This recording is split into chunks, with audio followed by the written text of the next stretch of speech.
All right. Hello, everybody. Welcome to your very favorite Bronze Age Spider-Man podcast. Here comes the Spider-Cast. I'm your co-host, Mike L., and as always, I'm joined by... Joshua Mervell, and today we're going to be talking about Spider-Man comics from April of 1984. That's right, and we have to mention that we have a returning special regular guest who's been on about 25 episodes in a row, G.I. Jolie. Are you sick of me yet? Here I am. I love that Jolie's title gets longer and longer every episode. Right. And we'll have to think of a really... Yeah, exactly. We'll have to think of a really good title for our other special guest this week. We've been trying to get you on for a while, and tonight is finally the night. Our good pal, Ricky Lima. Hey. That was my Babu freaking friend. That was my favorite character in Star Wars. Me too, man. Me too. He's so good. So why doesn't, obviously we've known you for a while. We've interviewed you on Comic Book Syndicate about 17 times.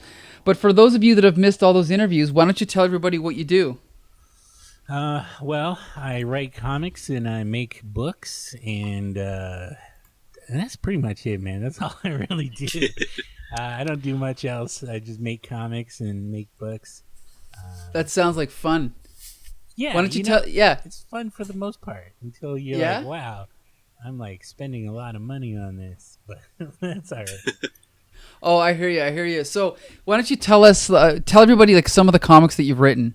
Yeah. So my first book was Deep Sea. It's like a horror environmental story, and then after that was Black Hole Hunters Club, which is it's like a action sci-fi comedy thing, and you guys interviewed us tons of times for Black Hole Hunters Club. That's right. And then after that was Happily Ever After, which is about a princess who gets kidnapped and then uses a dating app to find knights to come and rescue her. My personal favorite. Oh, thank you. Now I'm working on a book called Undergrowth, which is it's like I tell people it's about giant robots and mental health, so it's kind of like, old anime, but also modern mental health struggles. So, yeah, and we reviewed it cool. for reviewed the first issue as a text review on the Comic Book Syndicate website. You can check that out there. You guys were the only people ever to review it. Really? What? Yeah. Well, it's a shame because it's really good. If you're listening out there, this is your chance. And this is your man right here. If you ever want to do an interview, this is the man. Yep. Sorry, say that again. I was talking over you. LimePressOnline.com is where you can buy all the books. Awesome. And obviously, you're a regular fixture at the comic conventions in Toronto, Windsor, Chatham, Sarnia. Did you ever do London? I don't think you did London, right? No, I never did London, no. Okay. And obviously because of COVID, unfortunately, we don't know when that's going to happen again. I know we've missed a few cons this year, unfortunately. But hopefully soon, right? There'll be a vaccine and we can get back to, quote, normal. Yeah. I don't know. What's even going to be a con after all this, right? I know. I don't know. Yeah, it's going to be a different world, that's for sure. But that's okay because we got Spidey to help us get through it, right? Yeah, I guess. So here's the thing, Ricky. I know one of the reasons we have you on the show is because obviously because you're so fun and funny and all that stuff and witty, but also because we know you like Bronze Age comics because I've seen you buy issue after issue of She-Hulk, right? Yeah, it's funny that you say that because I was actually going to tear these books apart. Hey, feel free. Yeah. But I know you like She-Hulk, and what are some of the other ones you used to buy? Howard the Duck, was that one? Yeah, so I do have the entire run of She-Hulk and Howard the Duck. The Howard the Duck one I kind of bought because it was really cheap, and I was like, yeah, Howard the Duck's all right, I guess. Didn't you buy those from me? Sorry? Didn't you buy those from me? I think you did. Yeah, I think I might have. Okay. And then, She-Hulk is just awesome, so that one's pretty good. But She-Hulk's more of the later Bronze Age, right? Where comics started to become better. So. Well, wait a minute. Are you talking about The 70s stuff or the John Byrne Now, stuff? From yeah, I late guess 80s? I'm talking about the John Byrne stuff. Like I do have the 70s stuff, but Okay. I guess the John Byrne stuff's really what I'm talking about. See, this has been a miscommunication between our people and your people because I thought all this time you were buying like the old Savage She-Hulk from the 1970s. But I do have all that stuff, but okay, but you just don't like it. it's fine. It's fine. Okay. Okay, so speaking of the peak of the Bronze Age, let's talk about Amazing Spider-Man number 251. I mean, I know that you said you were going to tear these books apart, but I hope you won't tear this one apart too harshly. So just to set this up quickly, this is part 3 of a 3-part storyline featuring the Hobgoblin, okay? Now, this is kind of an odd spot for you to come in, Ricky, because this is actually the very, very last issue of Roger Stern's 4-year run on Spider-Man. He had been doing Spectacular, and then he took over Amazing. And this is a very well-loved run by fans. And I kind of forgot about this, but this issue, he didn't actually write it. He just plotted it. And, I'll say unfortunately, it was scripted by incoming writer Tom DeFalco, who has a completely different style, which we'll talk about in a minute. But first, Ricky, I just want to know, are you familiar at all with Roger Stern or Tom DeFalco? Not really. I know Tom DeFalco was he's pretty big on Marvel, right? Or at least was. Yeah, well, he's a pretty big writer, and he was also the editor-in-chief after Jim Shooter left for 6 years or something. Yeah. That's probably the extent of my knowledge there. Okay. And the art is done by, again, the incoming new penciler, Ron Frenz, and inked by Klaus Janson. Are you familiar with these two? Yeah, Klaus Janson did all that Frank Miller stuff. That's right. Absolutely. And Ron Frenz, he had a really long run on Spider-Man, as well as Thor, as well as Superman. I'm not sure if you're familiar with him. Nah, not really. All right, no problem. So these are some Marvel veterans. All of these guys, these are like Marvel mainstays in the 80s. And like I said, this is the ending of a trilogy. But before we get into the interiors, I've got to talk about this cover. Because if I was 10 years old or 8 years old and I saw this on the newsstand, this thing would have leapt out at me and demanded that I buy it. First, Joshua Mervell, I want to know what you think of this cover.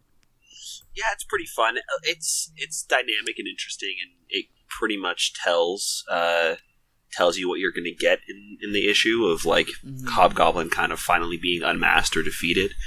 Yeah, I thought it was pretty good. Honestly, I think that I prefer like last issue's cover a lot more than this one. I thought that this one was pretty okay. Really? See, because I love last issue, but I also like this one. Like, just this simple image of Spidey's hand coming up, grabbing the mask. I don't know. I love that. G.I. Jolie, what about you? Yeah, it's a good image. It's not inside the book, which is fine. But it has to do with the story. Right. And it's not some variant cover that I have to deal with, anyway. Yeah, it's a good cover. Ricky, you are a comic book creator. What do you think of this cover? Yeah, I think it's good. I mean, clearly this is from when Marvel did those remasters in 2015, right? So it's not exactly like what it should look like. You know what I mean? Oh, you mean the color, right? Yeah. Like the coloring is so bright and vibrant. It's oh my god. Right. But I mean, I'd be interested to see what it looks like in print. Sure. Newsprint and stuff. Yeah. But as it is now, it's pretty cool. Awesome. Well, yeah, I got to point out, this is drawn by Ed Hannigan, who did some really cool issues of Spectacular Spider-Man that were kind of Steve Ditko-esque, and we were raving about those. So I think at one point Ed Hannigan was the art director at DC, and so even though he's not really a fan favorite, he's obviously respected in the industry. So I think covers like this are partly why. But let's quickly talk about the plot in this story. So in the last issue, Spidey and Hobgoblin had just finished up a battle, and a fire had started by the Hobgoblin by accident, and he has basically destroyed the journals of the Green Goblin. And he's been studying the Green Goblin, trying to figure out all of his secrets, all of his secret hideouts, how he got his powers. And he did manage to duplicate this potion that he took to give him super strength, but he still had a lot of journals to read, and unfortunately he didn't make any copies, so they're all destroyed now. So anyway, he's all pissed off at Spidey, so he jumps in his Hobgoblin van or whatever it's called, and he tries to kill Spider-Man, But Spider-Man manages to get out of the way by holding on to the bottom of the van. And then, action ensues where Spider-Man, it's like an Indiana Jones thing where he's like crawling on the front of the van. And Hobgoblin's sure he's safe because the glass is so powerful. It's like enforced jet age plastic. But Spidey manages to smash through it, right? Or almost smash through it, but he's cracking the window. And then just as we cut to this coffee shop with these two guys, actually it's a bar, they're sitting drinking beer, and then the van smashes through. And it should have killed them, but somehow they survived. But basically, Hobgoblin continues to drive on his way. I thought he went into the bar, but I guess I was wrong. Spidey is now trying to rip his way into this van. Again, fighting ensues. Hobgoblin's using his what are these things called here that he disorientates him with? I don't even know what these are. Doesn't matter. So they have like a big fight scene, and and also we have to point out that Spider-Man's spider sense has been affected by the Hobgoblin, but he's sort of getting it back now. Then they end up making their way into the river. The fight continues in the river, and it's kind of funny because Spider-Man guesses that they're in the Hudson River just because he can tell that they're in water. And so we get a cool Peter Parker moment where even though he doesn't like the Hobgoblin, he still tries to rescue him, right? Because he's a hero. So then we cut to the exterior. Spider-Man comes up, no sign of the Hobgoblin. He goes back down. We see the mask come up, which inspired the image on the cover here. And then we cut over to the subplot where in the previous issue, J. Jonah Jameson had been blackmailed by somebody. It was the Hobgoblin. He was basically blackmailing him to tell him that he knows that J. Jonah Jameson funded the Scorpion costume way back in like Spider-Man #9 or whatever. And J. Jonah Jameson has, instead of getting threatened, he decided, well, I'm just going to admit it to the public. But then, to kind of punish himself, he ends up stepping down as the editor-in-chief, hands the paper over to Robbie Robertson, but he is staying on as publisher. So then Peter goes and... Now, this is where it gets a little bit funny. So then Peter goes to have a moment with Harry Osborn, so they're kind of catching up, talking about the Green Goblin, talking about the Hobgoblin. And then Peter has been getting these blasts of spider sense the last few issues, and he doesn't know what's causing them.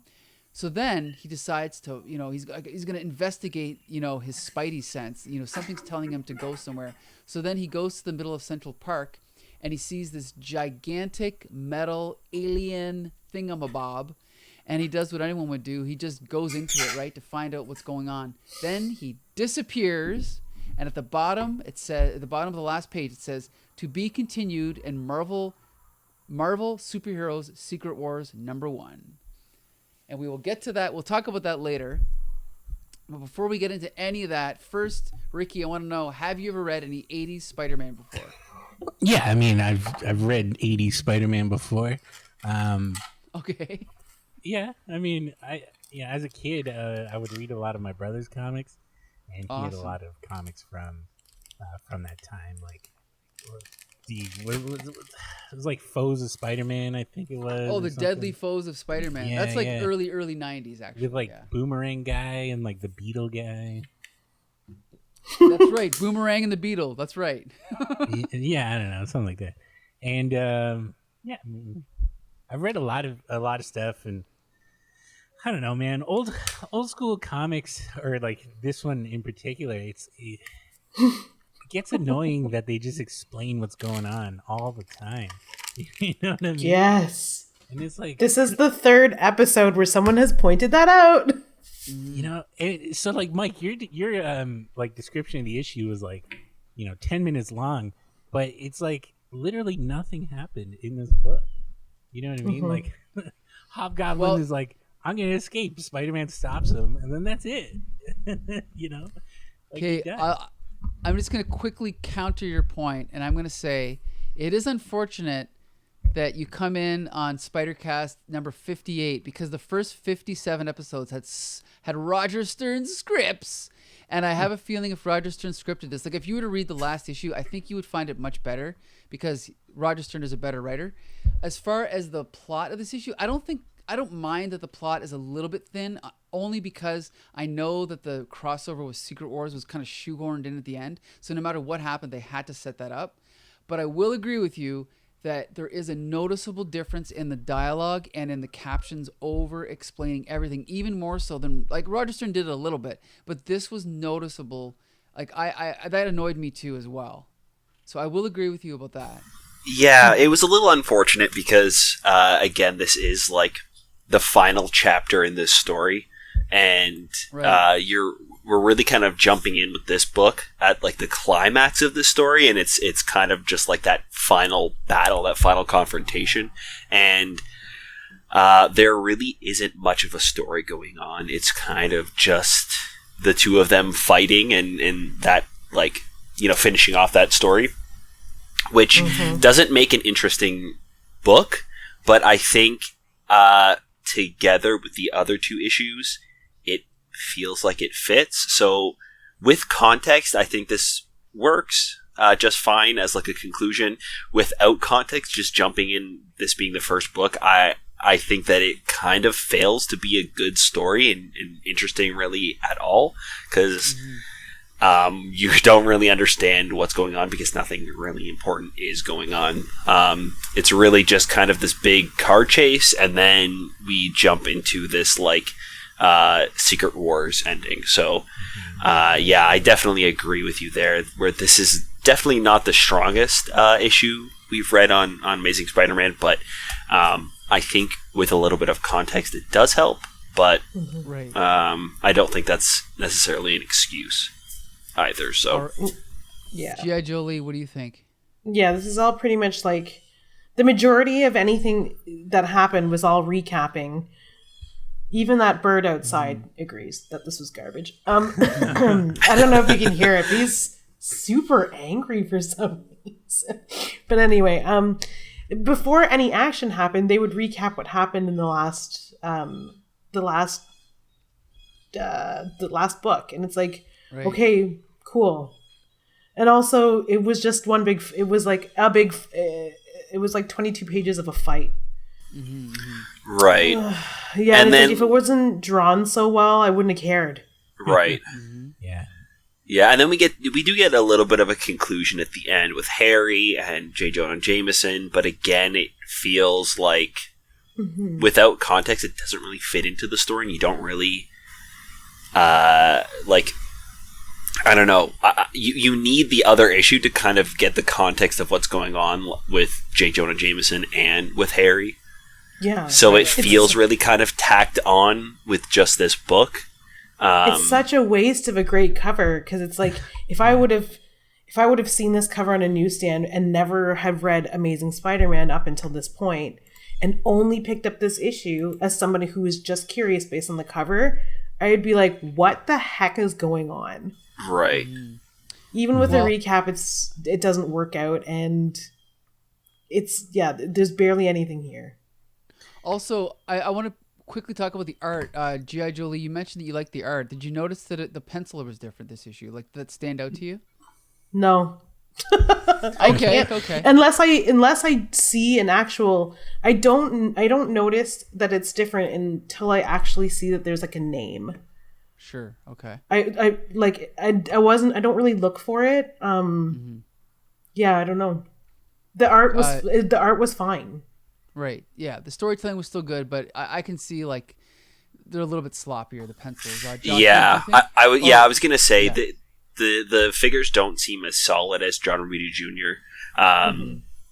I didn't really notice at first because I was just kind of like excited to see the conclusion of the story, but then as it was going on, it just had like a different feel to it.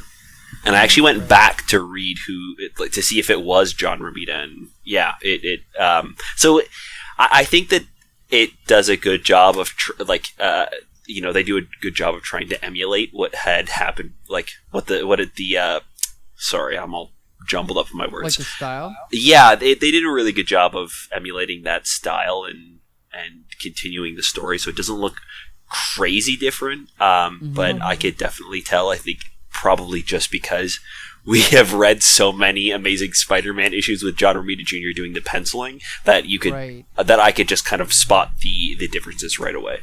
Yeah, it got super muddy after the big battle, and it's just him and Harry in Central Park. I'm assuming it's Central Park.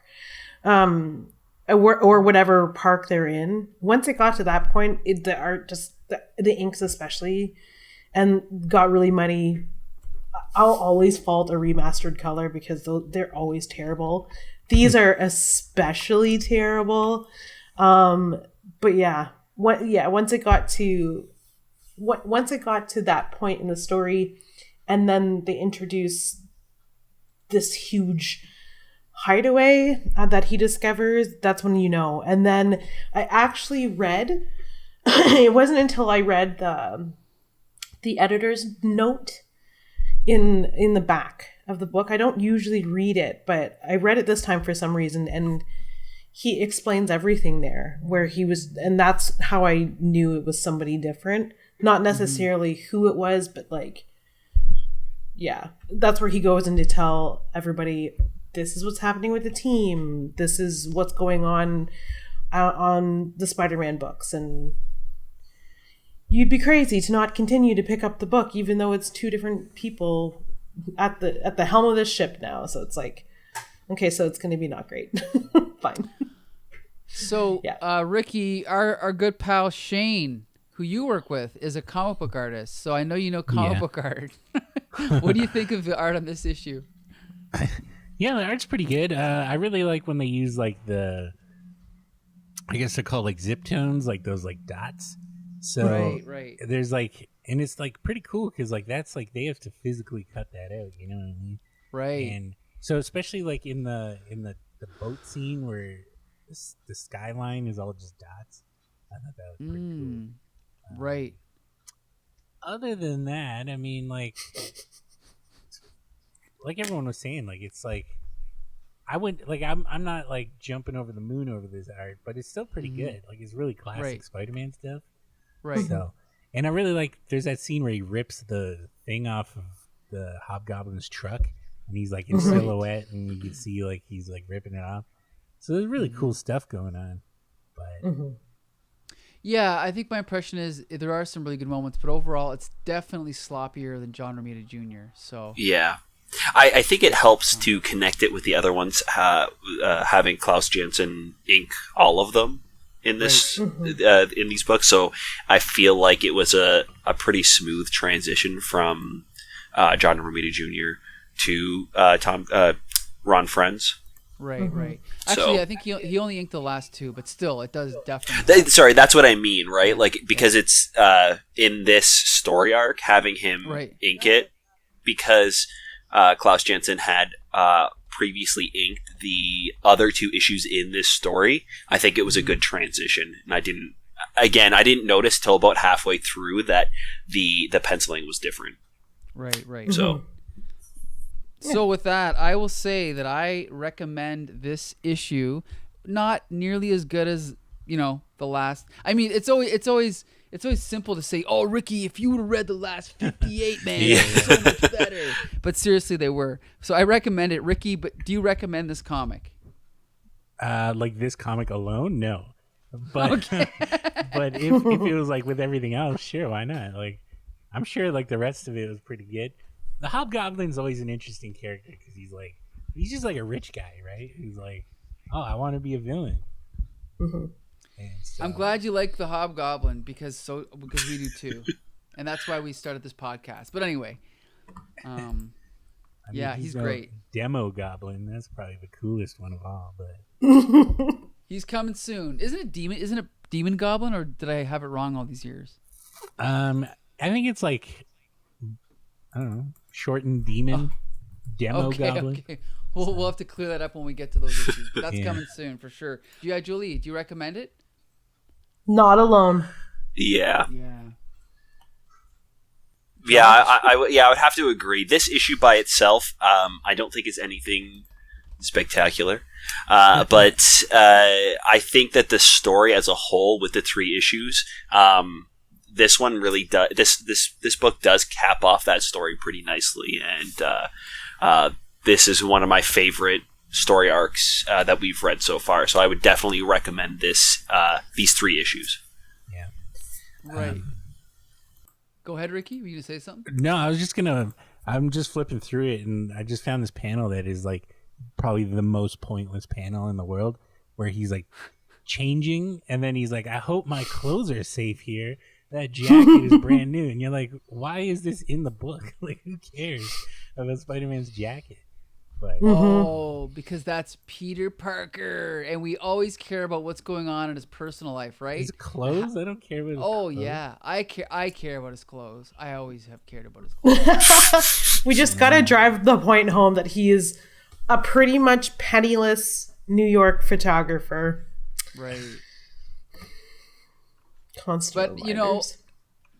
when we do our She-Hulk podcast, maybe you can explain the appeal of She-Hulk, because maybe I just don't get it. I don't know. You don't All right. like She-Hulk?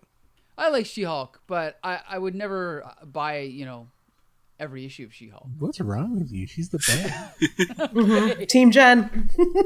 All right. On that note, we're gonna jump to Marvel Team Up, and Josh, just so you know, we're kind of counting down here. I think there's only 11 more to go. So here we go. The 11th and last issue. All right. What is this issue about? Okay, so we got Marvel Team Up 140. We've got Spider-Man teaming up with the Black Widow. This one wasn't awful. Is that a question? I don't know. Maybe I just am so used to it. I'm just like, yeah, this is Marvel Team Up. But we start off the issue with this like widespread blackout in Manhattan, and we see these thugs, and they decide to take advantage of the situation. They start looting and stealing from this pawn shop. And sorry, do you guys hear my dogs barking in the background? No, not at all. Okay, perfect. Okay. So we see these thugs taking advantage of the situation, starting to loot and steal from a pawn shop, and the owner tries to come out and stop them. And there's kind of this like showdown that happens, and Spider-Man shows up and tries to stop everything. And unfortunately, the owner of the pawn shop was shot and killed. Spider-Man was not able to save him. And then after that, we start following Black Widow. She's kind of swinging through the streets of New York, in Manhattan, and it starts talking about her dinner date with Daredevil, Matthew Murdock. And Matt Murdock is unable to join her on this dinner date because he is dealing with all of these people that were arrested during the blackout. And we see him in this like super crowded like courtroom, or like the law offices, and there's like tons and tons of people there.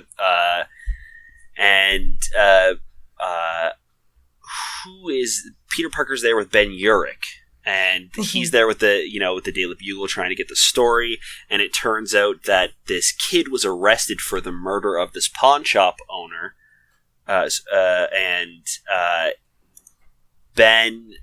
Matthew Murdock and Spider-Man both know that this kid didn't do it, so they're going to try their best to,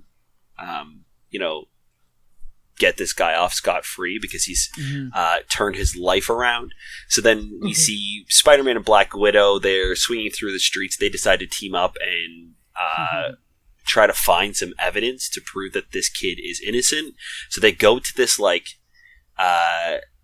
they track these guys down, and they go to their house, and they start punching. And the guy who ends up being the one that killed the pawn shop owner runs away. He hijacks a car and kidnaps a little girl. And as Spider-Man is chasing the car drives off of a bridge, ends up in the water. Spider-Man dives in and gets the guy, saves the girl, and him and Black Widow kind of have a little chat afterwards. Spider-Man swinging. We have the same exact ending of Spider-Man. His senses seem to come back for a moment, and he swings over to this like giant spaceship in the middle of Central Park, and he disappears. Right. Yeah, that's about it. I mean, Not. You were fooled. It's another issue of Marvel Team Up, that's for sure.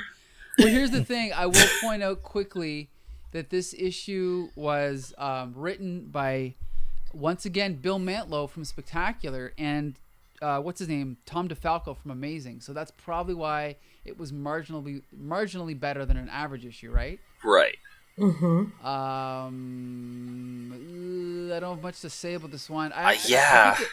I might have liked it less than you. Yeah. What's the deal with that Spider-Man light? Like, he uses it so many times.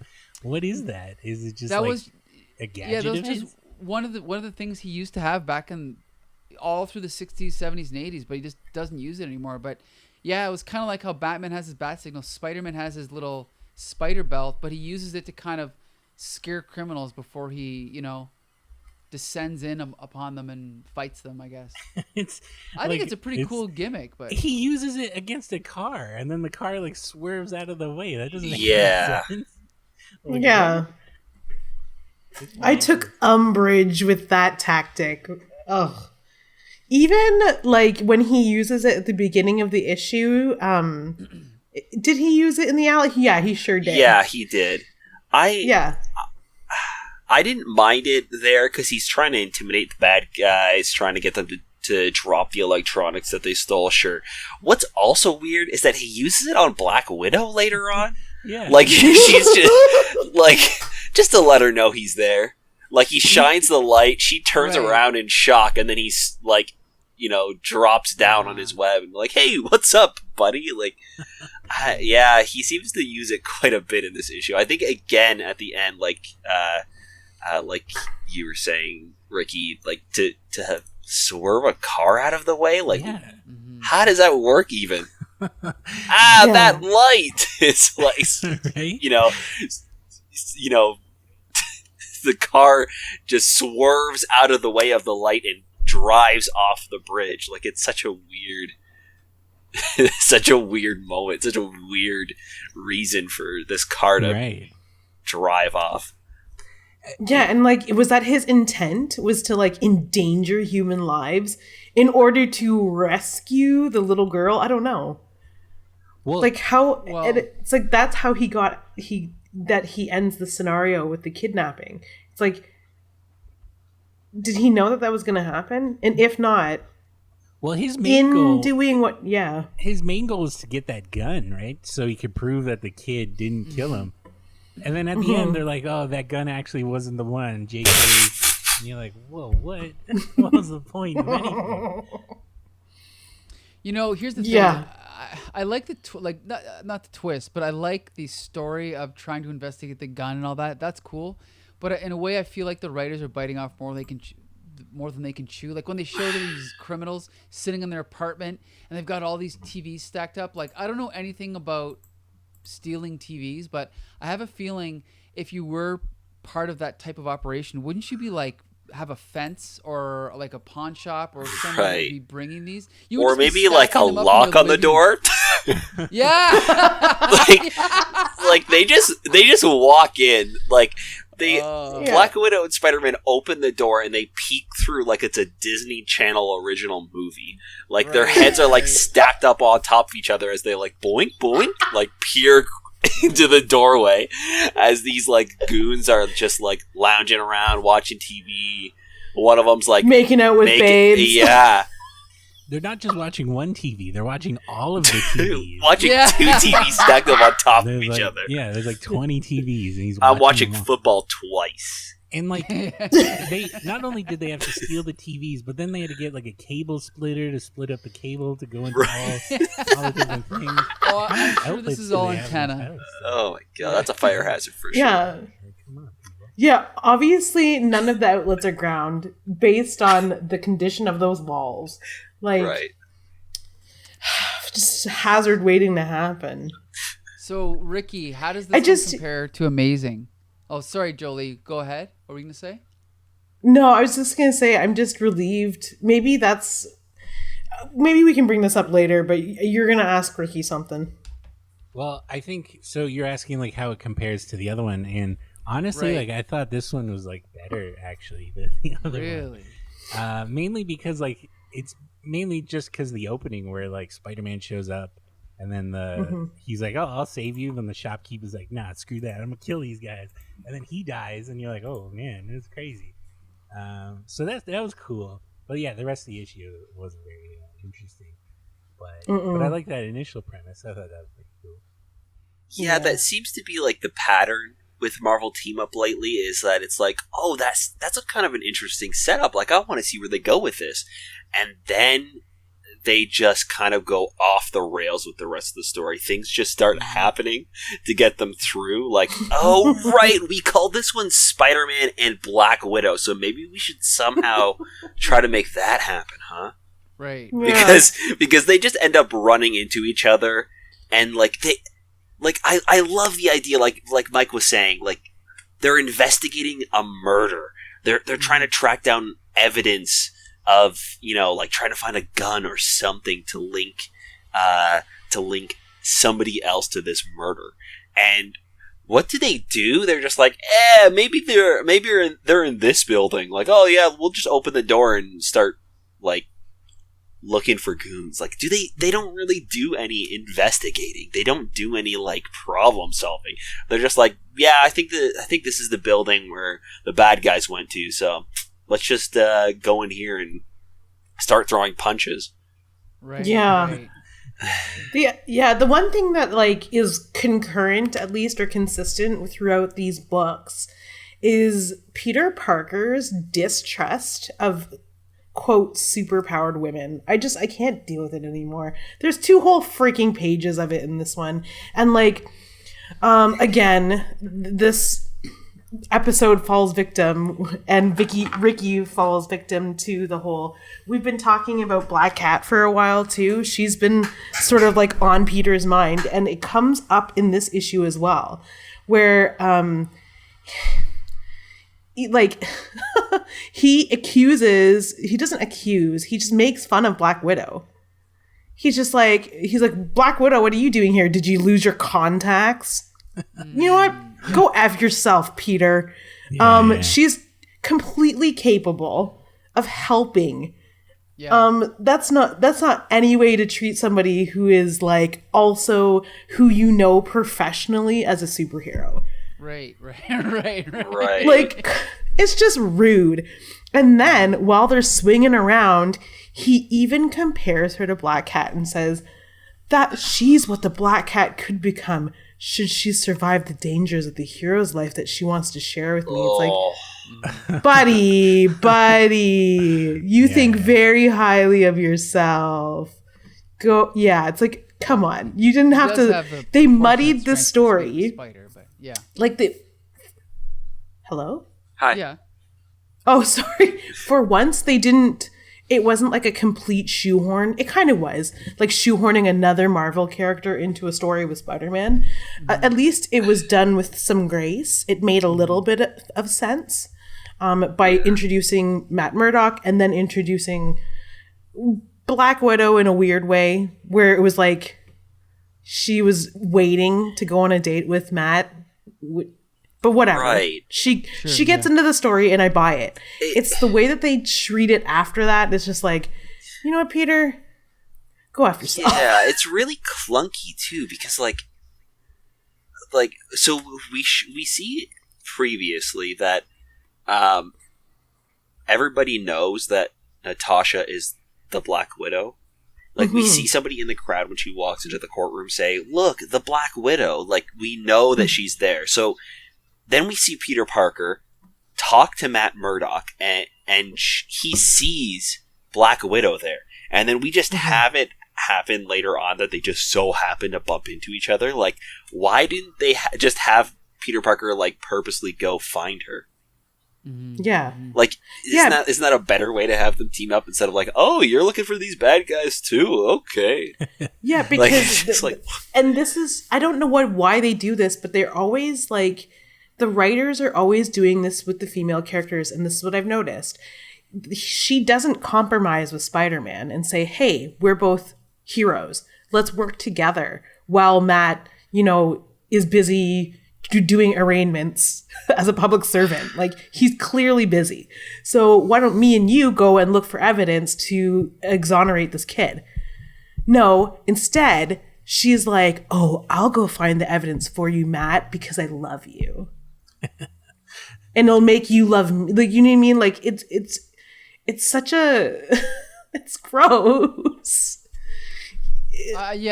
For me, I just found this issue kind of a fill-in. Like, I thought the art was, even though it's Ron Frenz again on breakdowns, it's sloppy.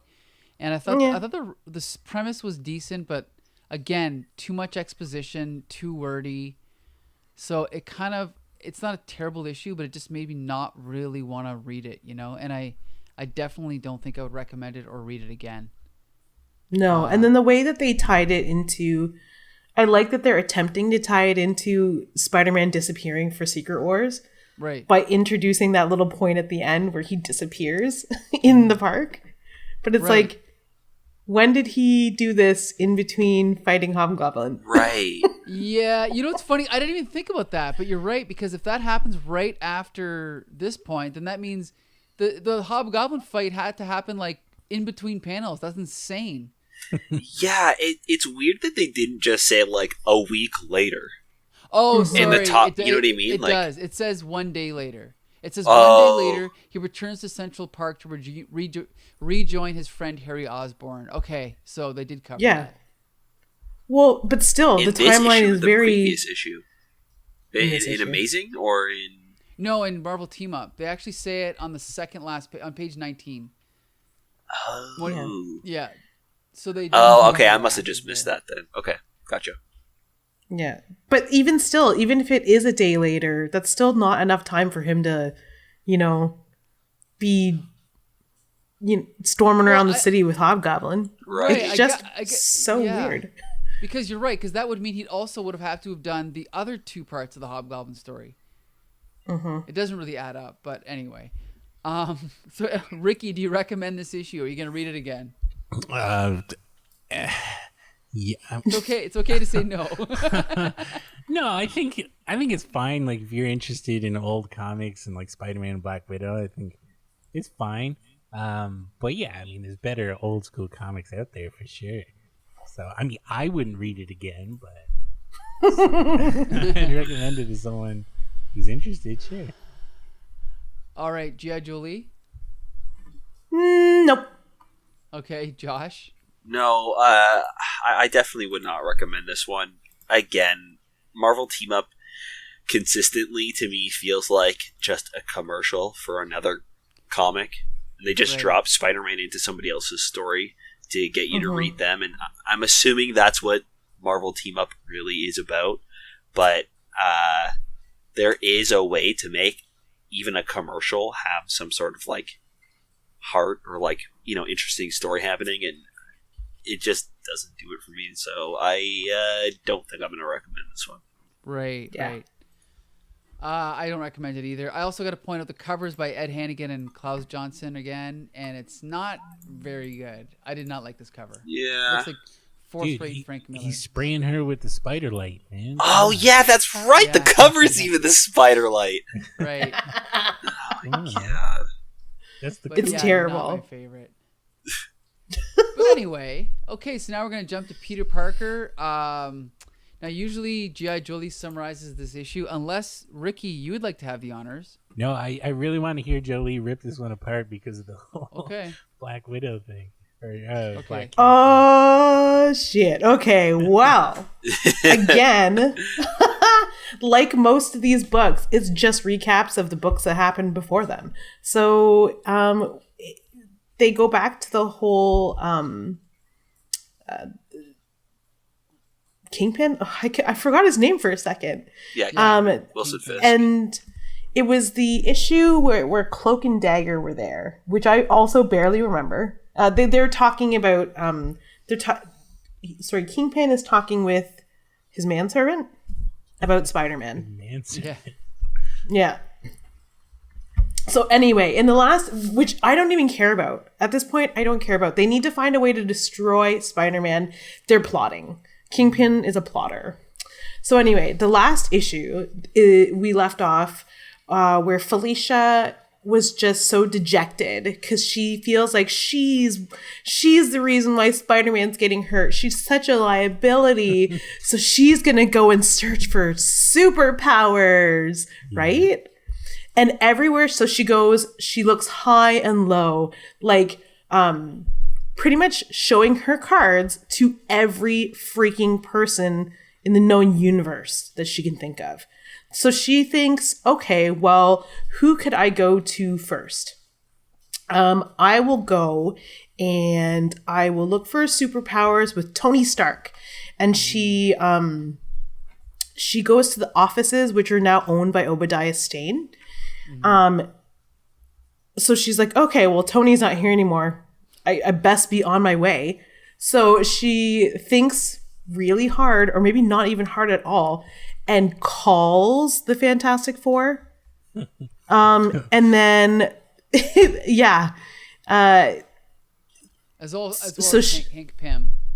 Well, she calls the Fantastic Four, but then goes to the Avengers complex, right? Right. Yeah. And they all tell her everything that we have been saying on this podcast, which is superpowers are not something that you can just, like, she is powerful. She herself is powerful. She just doesn't, like, what she's seeking is sort of unnecessary. And the Fantastic Four kind of are like, we didn't ask for powers. We were given them by accident, and it's not something to be taken lightly. Maybe we can help you in another way. And she's like, no, I don't care. I want power. She doesn't want Sue's advice about love. I want power. Like, as if this is the only thing. She's very one-track minded at this point. And Felicia, the only way she can solve her issue, and this seems to be the number one issue in her relationship with Spider-Man, is that she is not superpowered. So she continues on her search. And she goes, well, when I was a criminal, I knew lots of people. So she goes and she asks a bunch of criminals. She decides, I'll go and find my old buddies who I used to, like, steal with. And I'll ask them if, like, because they would know. Stupid. Okay. They obviously don't know because they're criminals. They have the exact same abilities as her, if not less, because she knows gymnastics and acrobatics. They just know how to pick locks and are also ultimate planners. So again, fruitless pursuit.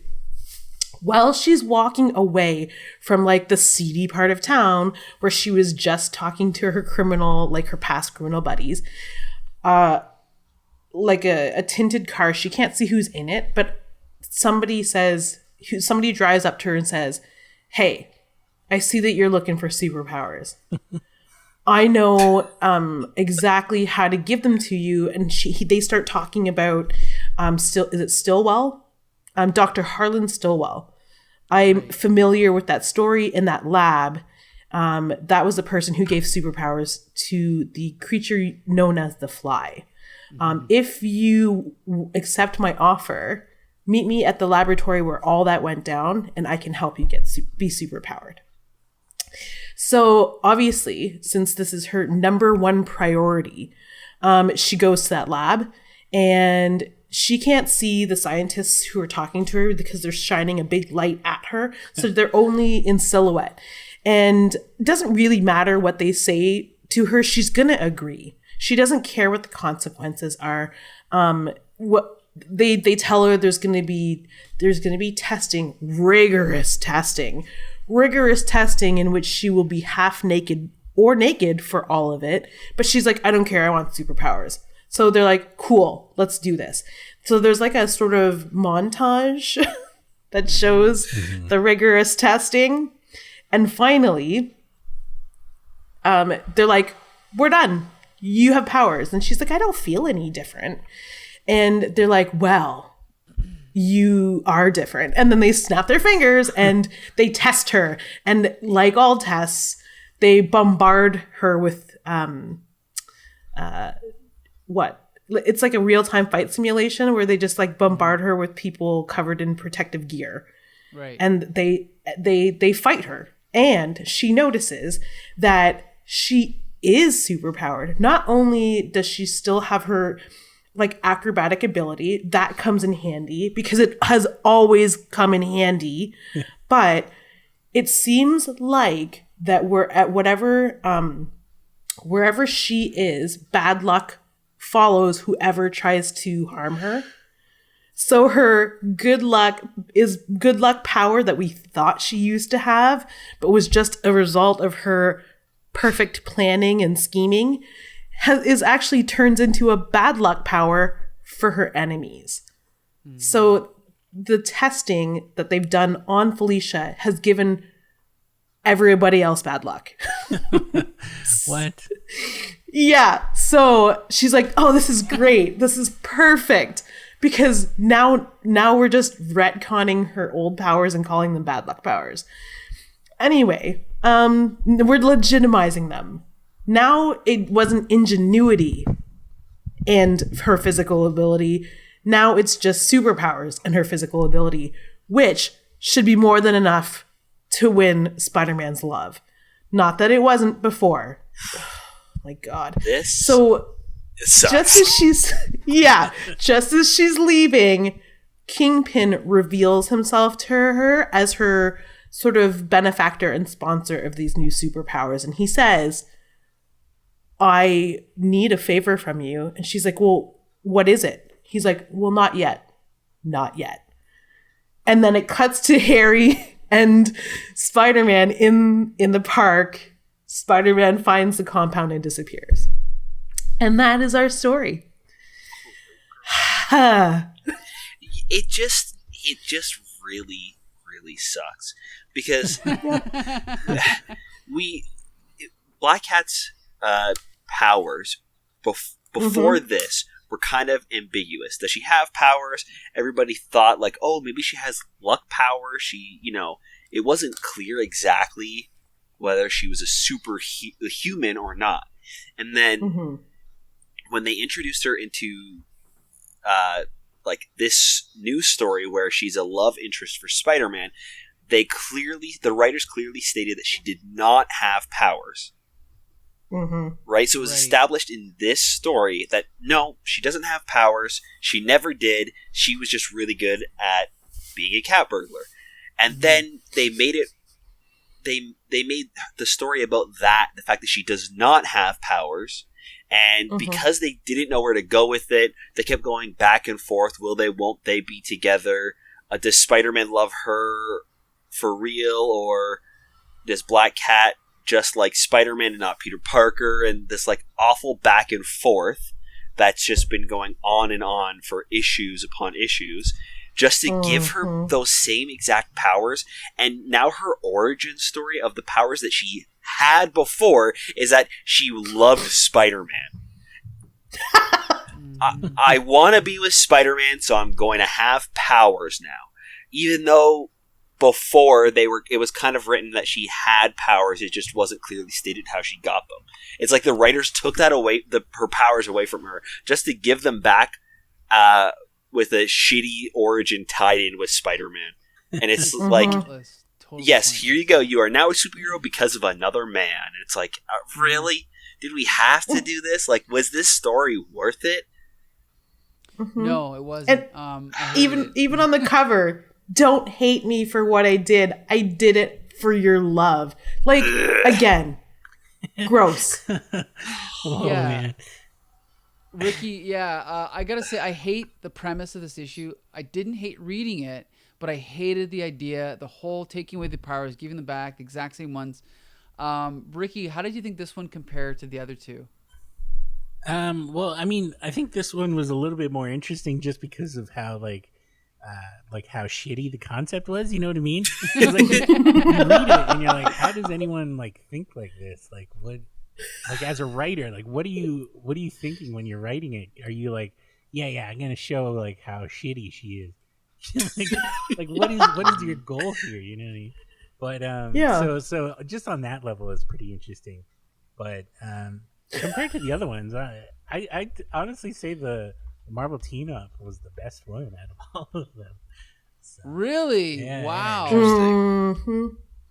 But Well, here's like I love this one scene where Invisible Woman is like, "Hey, don't worry, I used to suck too." And it's like, what? Was that necessary? And, I don't know. Man. Yeah. Well, that was the thing that I found hilarious is the fact that she's like, no, I get it, Felicia, because I was the same way. I felt as inadequate as you. She's superpowered though, and then Felicia's like, get out of here with your advice. If you're not going to give me superpowers, Fantastic Four, I'm out of here. Like, really? Yeah. Okay. Bye, Felicia. Well, here's the thing: is that despite all this, I actually enjoy the art a lot more, and I think it's we've talked about this before, but Jim Mooney's inks are so good, and it just made me. I don't know. I just found that the artwork, like the other art in the other two issues, was so sloppy to me, and the art in this issue, even though Al Milgram's not a great penciler, I found the art much more enjoyable and clear and easy to follow. And even though this premise was idiotic, I didn't mind actually reading the dialogue and, you know, the narration and everything. So this is crazy, but I think this one might actually be my favorite of the month. What?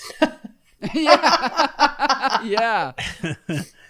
Because like I didn't love any of them, and I wanted to love Amazing, but Amazing was such a disappointment after the other issues that I kind of, I don't know. I mean, maybe I'm stretching a little bit, but I didn't hate this one. I hated the premise, but I didn't hate reading it.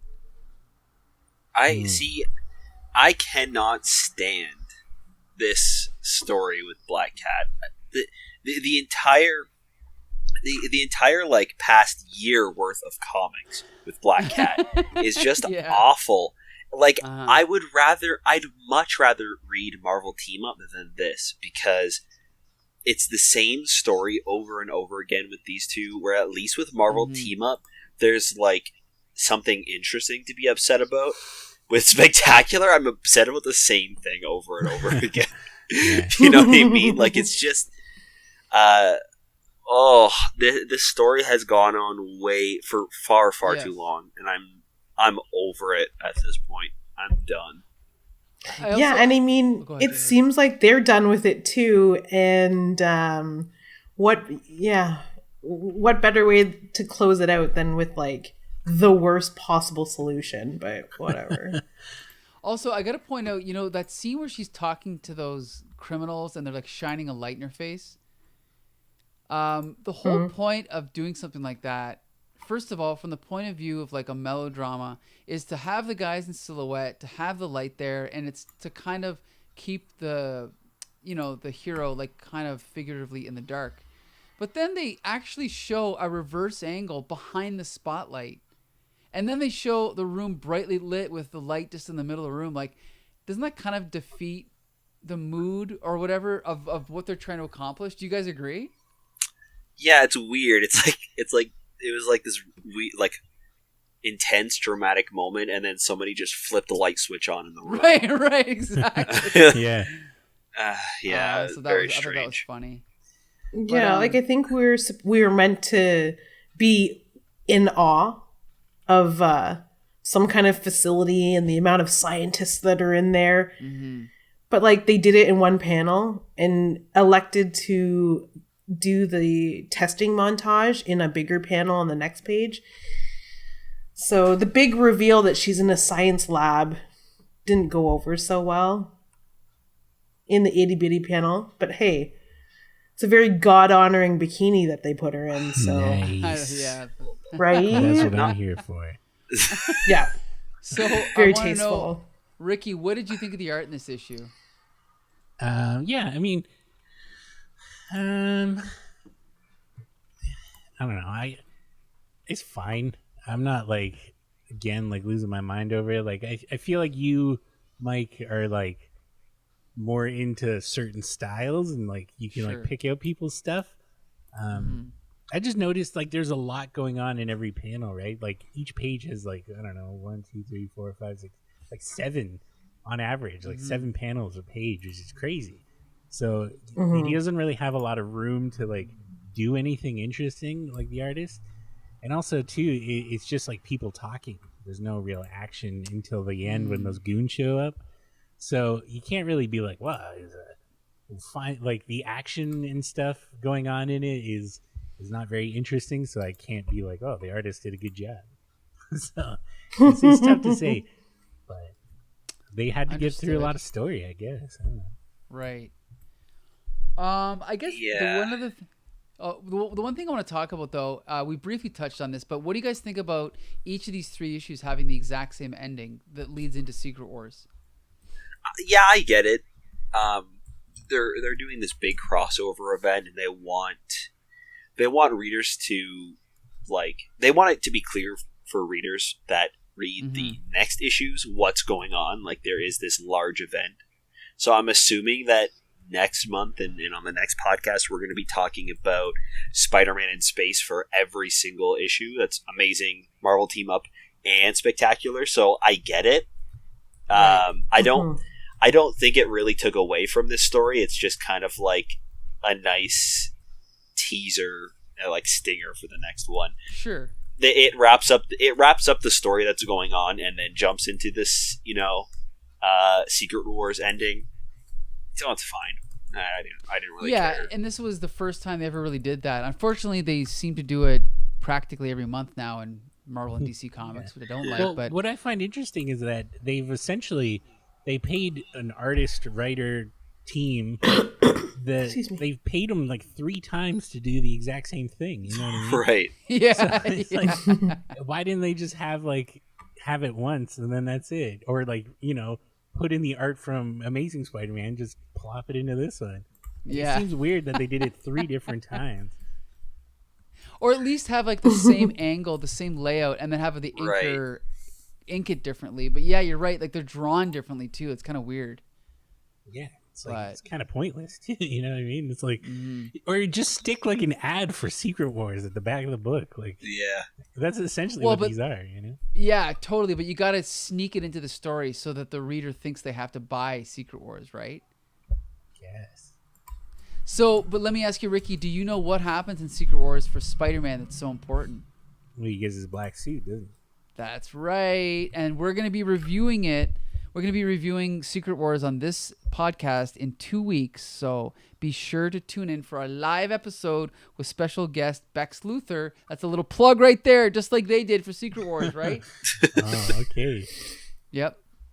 So, overall, okay, I actually, like I said, recommend this issue. It was probably my favorite to read this month. Ricky, do you recommend it? No. This one I don't. Okay, Jolie. Nah. If you really need to know what happens to Black Cat, just read her Wikipedia page. Save yourself the continued heartache. Oh my God. Okay, Josh. No, I definitely don't recommend this issue. I mean, I think Jolie it makes sense what Jolie said. Read the wiki page instead, because reading just this issue to figure out, how she actually got her powers, it doesn't really matter. Nothing actually happens. It doesn't tie into a bigger story that's really happening, because there is no story. Nothing is actually happening. It feels like I'm running on a treadmill with this story. It's I feel like I'm exhausted and I've been running for days, but I haven't gone anywhere. Yeah. Nothing.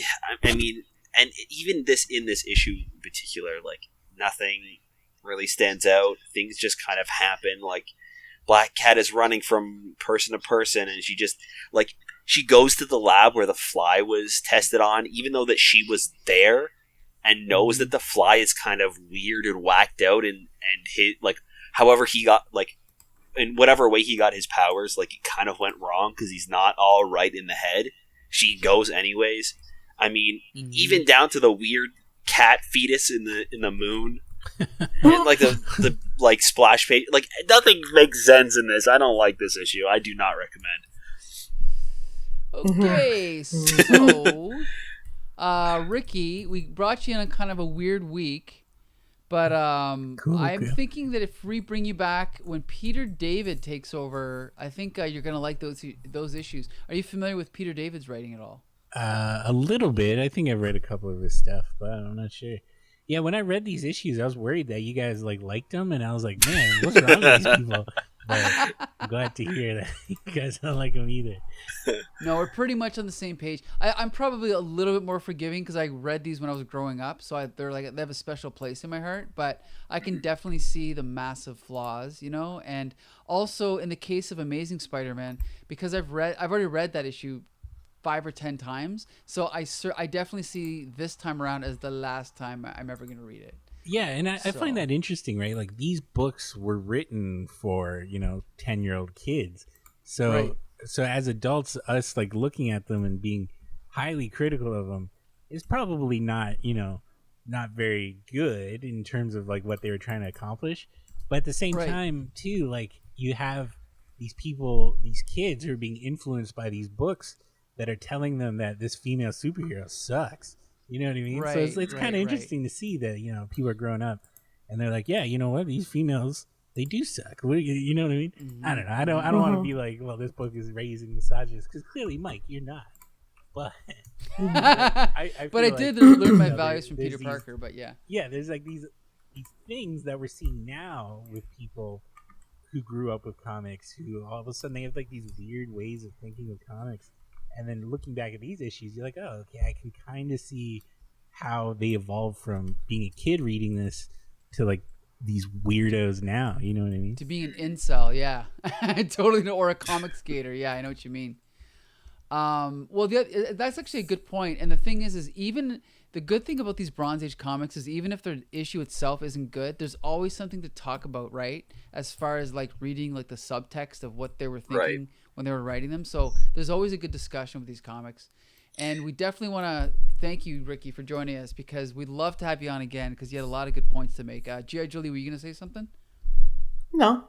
Oh, Listen. okay. Oh no, I was gonna say it was to Ricky's point, where not only is it raising misogynists, but it's raising a culture of readership that excludes half of its population, half of the population of the earth. Yep. I can't pick up a book and see myself in it. Not only are the faces not reflective of my race, but the women aren't reflective of women that I would aspire to be like. Yeah. There is nothing heroic about being a slave to a man who is superpowered and having your only objectives be to gain superpowers to appease them. Right. It's just strange, and it doesn't create a space for a girl to be comfortable reading this kind of stuff. And honestly, they wonder why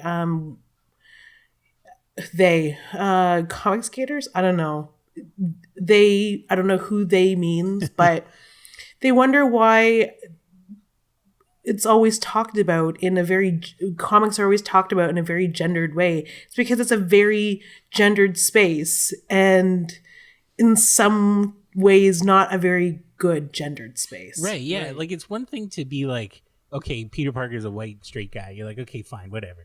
And then there's a bunch of other white straight guys in it. You're like, okay, fine.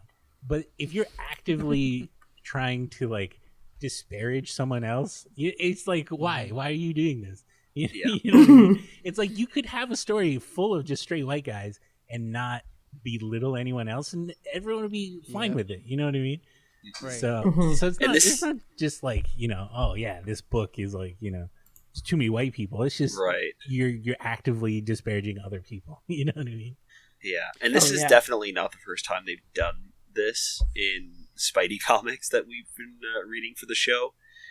This is definitely a recurring thing, and I think that there's a very big difference between writing for kid, like having your target audience be 10-year-olds, and excusing the shitty writing, and using the excuse of it's for kids as that's so bad. just because the target demographic is children does not mean that the story should reflect that. The story doesn't need to, suffer because of that. You can have a good story that kids will like without having to dumb things down for them. 100%, right. And we've seen it with most of Roger Stern's, Spidey comics, and as well as plenty of other comics from this era. So yeah, you're right. There's really no excuse to have a bad comic. Yeah, unless you suck. Okay, on that note, we definitely would like to thank you for finally joining us, Ricky. We'll absolutely have you on again soon, as long as you're up to it. What do you think? Yeah, man. Anytime. Awesome. And we're looking forward to seeing you, hopefully at a comic convention of some kind in the near future. I got so many books that people aren't buying. Oh, geez. I got to get them up there. We'd love to help you in any way we could. Yeah. So that's Lime Press online. Yeah. That's where you can go to find all the books. All of them. Yeah, and also, check out our interviews with Ricky Lima and Shane Heron on Comic Book Syndicate. We've got so plenty of them. Yeah. Yep. So talking about your books, and I feel like a minor celebrity in Windsor because of all the amount of times I've been on the TV station. Yeah. Well, it's true. I mean, if in Windsor, you're probably you're like you're one of the most famous faces in Windsor. That's a total possibility. Yeah, probably, man. Sweet. Okay, so we'd like to thank Ricky Lima. We'd like to thank G.I. Jolie, and Josh, you can take it from here. Yeah, we also want to thank you guys for listening to the show. It really helps when you leave a review over on Apple Podcast, or you can drop us a line on Twitter at HCT Spidercast. Let us know what you guys think about the podcast, about the issues that we're reading. We'd like to keep that conversation going. And you can find us pretty much anywhere else you can find podcasts at Here Comes the Spidercast. So, yeah. That's right. And we review a different batch of Bronze Age Spidey comics every week. Next week is a very special episode in which we will be reviewing some Spider-Ham comics with special guest Jay Fosgate. So be sure to tune in. So until next Monday, this has been Here Comes the Spidercast. All right. See you then.